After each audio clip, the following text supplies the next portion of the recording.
ഹർത്താൽ പിന്നിട്ടിരിക്കുകയാണ്. ഞാൻ നിൽക്കുന്നത് വയനാട് കോഴിക്കോട് ജില്ലാ അതിർത്തിയായ ചുരത്തിനോട് ചേർന്നുള്ള ലക്കിടി എന്ന സ്ഥലത്താണ്. ഇവിടെ UDF പ്രവർത്തകർ വാഹനങ്ങൾ തടയുകയാണ്. രണ്ട് ഭാഗത്തുകളിൽ നിന്നുമായി നല്ല ഗതാഗതക്കുരുക്കുണ്ട്.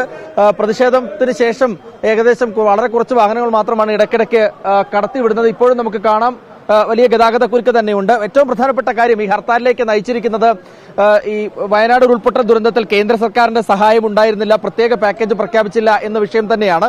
ആ സാഹചര്യം മുൻനിർത്തിയാണ് രണ്ട് മുന്നണികളും ഇപ്പോൾ ഹർത്താൽ പ്രഖ്യാപിച്ചിരിക്കുന്നത്. UDF പക്ഷേ സംസ്ഥാന സർക്കാരിന്റെ വീഴ്ചകൾ കൂടി ഉന്നയിച്ചുകൊണ്ടുള്ള ഹർത്താലാണ് പ്രഖ്യാപിച്ചിരിക്കുന്നത്. അല്പസമയത്തിനുള്ളിൽ പ്രതിഷേധ പ്രകടനങ്ങൾ തുടങ്ങും. അത് കൽപ്പറ്റ നഗരത്തിലായിരിക്കും UDFന്റേത്.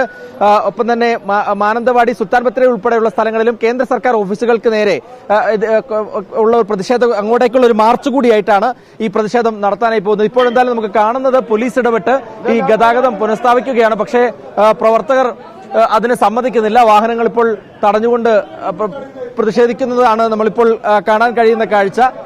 ചെറിയ ചില വാക്കുതർക്കങ്ങൾ ഇടയ്ക്കിടയ്ക്ക് ഉണ്ടാക്കുന്നുണ്ട്. പ്രത്യേകിച്ച് പോലീസ് തടയുന്നത് പോലീസ് വാഹനങ്ങൾ കടത്തിവിടുന്നത് പ്രവർത്തകർ അനുവദിക്കുന്നില്ല. LDFന്റെ പ്രതിഷേധം കൂടി അല്പസമയത്തിനുള്ളിൽ തുടങ്ങും. എന്തായാലും വലിയ പ്രതിഷേധം വയനാട് ഉൾപ്പെട്ട ദുരന്തത്തിലെ സഹായവുമായി ബന്ധപ്പെട്ടുണ്ടായിരുന്നു, വിവാദങ്ങൾ ഉണ്ടായിരുന്നു.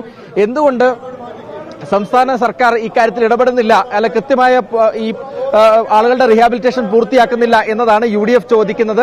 അതിനായുള്ള സ്ഥലങ്ങൾ ടൗൺഷിപ്പ് നിർമ്മിക്കാനുള്ള സ്ഥലം ഏറ്റെടുക്കുന്നതിന് പോലുള്ള നടപടികൾ തുടങ്ങിയിട്ടില്ല എന്ന് UDF ആരോപിക്കുന്നു. അതേസമയം പൂർണ്ണമായും കേന്ദ്ര സർക്കാരിന്റെ ഭാഗത്തുള്ള വീഴ്ചയാണ് എന്നതാണ് LDF ആരോപിക്കുന്നത്. അതുകൊണ്ട് അവരുടെ നേതൃത്വത്തിലും അല്പസമയത്തിനുള്ളിൽ തന്നെ പ്രതിഷേധ മാർച്ച് നഗരത്തിലൂടെ നടക്കും. സുൽത്താൻ ബത്തേരി, മാനന്തവാടി, കൽപ്പറ്റ ഉൾപ്പെടെയുള്ള സ്ഥലങ്ങളിലും LDF പ്രവർത്തകർ പ്രതിഷേധ പ്രകടനത്തിന് തയ്യാറെടുക്കുകയാണ്. ഇന്നെന്തായാലും ഹർത്താൽ എത്രത്തോളം പൂർണ്ണമാണെന്ന് സംബന്ധിച്ച് KSRTC സർവീസ് നടത്തുന്നുണ്ട്. അത് തടയുകയാണ് ഇപ്പോൾ പ്രവർത്തകർ ചെയ്യുന്നത്. സ്വകാര്യ ബസ് കാര്യമായി ഇല്ല, പക്ഷേ സ്വകാര്യ വാഹനങ്ങളുണ്ട്, അതാണ് ഇപ്പോൾ തടയുന്നത്. ലോറി ഉൾപ്പെടെയുള്ളവയും ഗതാഗതക്കുരുക്കിൽ ഉൾപ്പെടുന്നുണ്ട് എന്നതാണ് ഇപ്പോൾ നമുക്ക് മനസ്സിലാക്കാൻ കഴിയുന്ന കാഴ്ച. 9-10 മണിയോട് കൂടി തന്നെ കാര്യമായ പ്രതിഷേധ പ്രകടനങ്ങൾ തുടങ്ങുന്നതോടുകൂടി ഗതാഗതം കാര്യമായി തടസ്സപ്പെടാനായിരിക്കും സാധ്യതയുള്ളത്. ശാലിനി,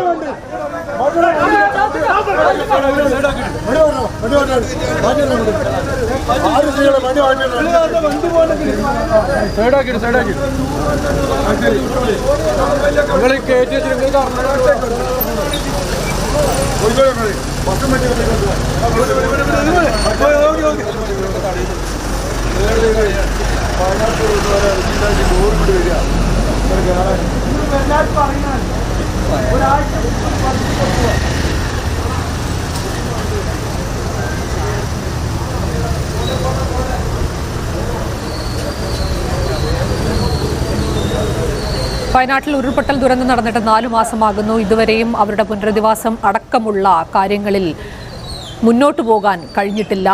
അതുകൊണ്ടാണ് ഇന്നിപ്പോൾ LDFും UDFും അവിടെ ഒരുപോലെ ഹർത്താൽ നടത്തുന്നത്. ലക്കിടിയിൽ വാഹനങ്ങൾ തടയുകയാണ്, സ്വകാര്യ വാഹനങ്ങൾ ഉൾപ്പെടെ തടയുന്നുണ്ട്.